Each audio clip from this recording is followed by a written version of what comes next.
नमस्कार, मी स्नेहल चौधरी. आपण पाहत आहात आत्ताच्या महत्त्वाच्या घडामोडी. चला तर मग सुरुवात करूया आजच्या मुख्य बातम्यांपासून. बच्चू कडूंचा महाएल्गार ट्रॅक्टर मोर्चा सरसकट कर्जमाफीसाठी उद्या नागपुरात धडकणार. घाटकोपरमधील 13 मजली रविशा टॉवरला भीषण आग. हैदराबाद गॅझेटियर विरोधातील याचिका फेटाळली. मराठा समाजाला मोठा दिलासा. छठ पूजा निमित्ताने गोदावरी घाट फुलला. नागरिकांची मोठी गर्दी. साताऱ्यात महिला अत्याचाराच्या निषेधार्थ अनोखा आंदोलन. जयवंत कांबळे यांनी मुंडन करून मुख्यमंत्री फडणवीसांचं घातलं श्राद्ध. आत्ताची एक मोठी ब्रेकिंग न्यूज आली आहे. शेतकऱ्यांना संपूर्ण सरसकट कर्जमाफी तसेच ओला दुष्काळ तातडीने जाहीर करावा यासह विविध मागणीसाठी प्रहार संघटनेचे अध्यक्ष बच्चू कडू ट्रॅक्टर महाएल्गार मोर्चा अमरावतीच्या बेरोलाहून नागपूरच्या दिशेने रवाना झालाय. बच्चू कडू हे स्वतः ट्रॅक्टर चालवत नागपूरच्या दिशेने रवाना झालेत. मोर्चामध्ये हजारो ट्रॅक्टर वर्धामध्ये जमा होणार असून सकाळी नागपूरच्या दिशेने रवाना होणार आहेत. विनंती आहे, माझ्या ट्रॅक्टर समोर एक ॲम्ब्युलन्स राहील फक्त आणि बाकी समोर येऊ नका. बाकी मागे, कारण मी ट्रायलवर आहे सध्या. एकदम समोर फोटो काढायला या अंतर प्रॉब्लेम मध्ये होईल आणि म्हणून रस्त्यावर लढल्यापेक्षा आम्ही पाहतोय ट्रॅक्टर खाली येऊ नका. तिथं लागत तर बंदुकीच्या जे आम्ही पाहतोय गोळी तुमच्या छाताळ्यावर नाही, पहिली गोळी बच्चू कडू आपल्या छातीवर यायला तयार आहे. बच्चू कडू जी यापूर्वी पैकील उपोषणाला बसले होते आणि ते उपोषणाला बसल्यानंतर शेतकऱ्यांच्या सगळ्या प्रश्नांच्या अनुषंगानं, त्यांच्या सर्व मुद्द्यांच्या अनुषंगानं सरकारनं ते ताबडतोबीनं सोडवले पाहिजे अशा प्रकारची आमची मागच्या वेळेसही जाहीर भूमिका ही होती. यावेळेसही बच्चू कडूंनी आंदोलनाच्या संदर्भामध्ये प्रदेश काँग्रेस अध्यक्ष या नात्यानं मलाही पत्र पाठवून त्या संदर्भामध्ये पाठिंबा मागितलेला आहे आणि या सर्व प्रश्नांच्या अनुषंगानं काँग्रेस देखील आंदोलनात्मक आणि एक फार मोठी मोहीम काँग्रेसने सुरू केलेली आहे. त्यामुळे या सर्व ज्या मागण्या आहेत त्या मागण्या रास्त आहेत. या संदर्भामध्ये आमचा देखील पाठिंबा आहे आणि आम्ही देखील लढत आहोत. दरम्यान बच्चू कडूंनी पाठिंब्याबद्दल काँग्रेसचे आभार मानलेत. तो धन्यवाद देतोय आणि आता हे निश्चित होताना दिसतंय. फार आनंद आहे का मी शेतकरी म्हणून लढलो पाहिजे. मी कुठल्या पक्षाचा आहे, कुठल्या जातीचा आहे, धर्माचा आहे, ह्या भाग नंतरचा आहे. मला असं वाटतं का सगळ्या पक्षीय इव्हन भाजपच्याही कार्यकर्त्यांनी या मोर्चात यायला काय हरकत आहे आणि काँग्रेसचा पाठिंबा देण्यासोबतच त्यांनी ही लढाई सोबत घेऊन लढावी. आम्हाला आनंदच होईल. वळूया पुढच्या महत्त्वाच्या बातमीकडे. घाटकोपर रेल्वे स्थानकाजवळील 13 मजली रविशा टॉवर या इमारतीच्या पहिल्या मजल्यावर भीषण आग लागल्याची घटना समोर आली आहे. ही इमारत कमर्शियल वापरासाठी असून आग लागली तेव्हा 200हून अधिक लोक इमारतीत उपस्थित होते. अजूनही काही लोक आत अडकले असून त्यांना सुरक्षित बाहेर काढण्यासाठी अग्निशमन दलाचे जवान युद्ध पातळीवर प्रयत्न करत आहेत. इमारतीचा बहुतांश भाग काचांनी बंदिस्त असल्यामुळे आतमध्ये धूर आणि उष्णतेमुळे आग धुमसत राहिल्याचं दिसतंय. अधिकाऱ्यांनी नागरिकांना परिसरात गर्दी न करण्याचं आणि सुरक्षित अंतर राखण्याचं आवाहन केलंय. जवळजवळ 200 ते 300 माणसं खाली रेस्क्यू केलेली आहे. त्यांना खाली पाठवलेलं आहे आणि भरपूर धूर जमा झाला होता 3ऱ्या माळ्यापर्यंत. नंतर फायर इंजिनला कॉल केला, हेडक्वार्टरला कॉल करून गाडी मागवली. मग इकडे मी इंडियन नेव्हीमध्ये फायर ब्रिगेडला स्टेशन ऑफिसर म्हणून काम करतो ट्रॉम्बेला.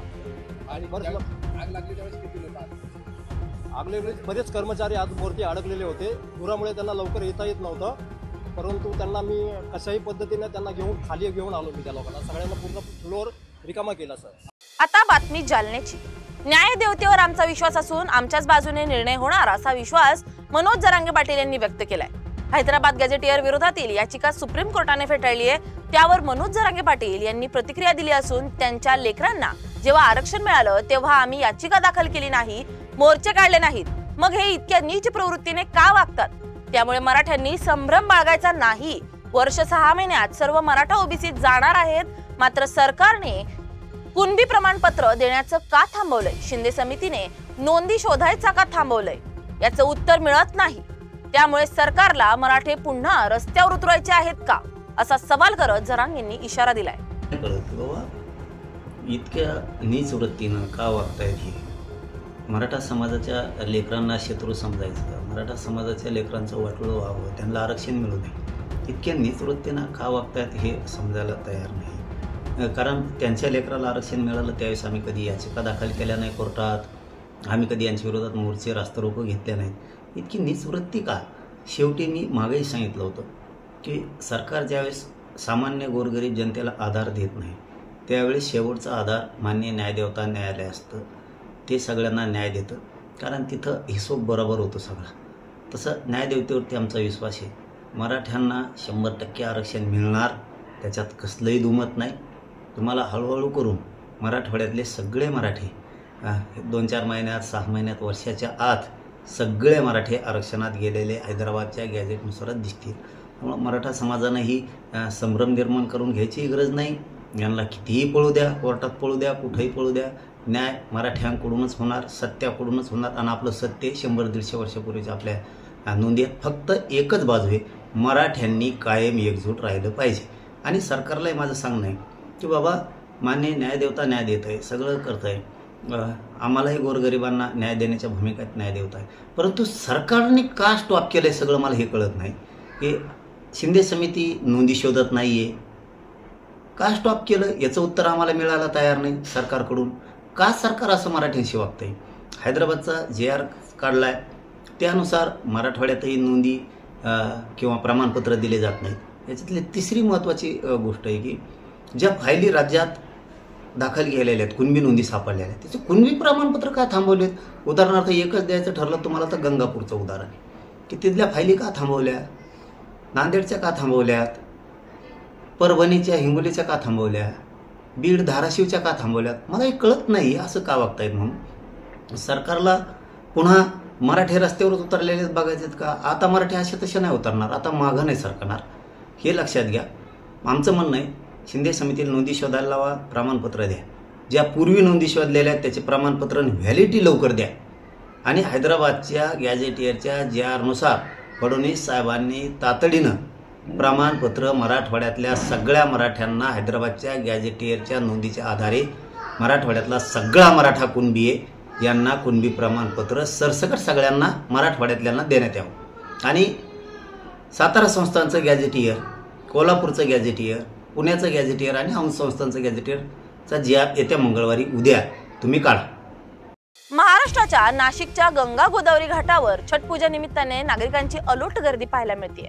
दिवाळी, पाडवा आणि भाऊबीजच्या उत्साह संपतात उत्तर भारतीय बांधवांचा सर्वात मोठा सण छठ पूजा मोठ्या श्रद्धा आणि भक्तिभावाने साजरा केला जातो.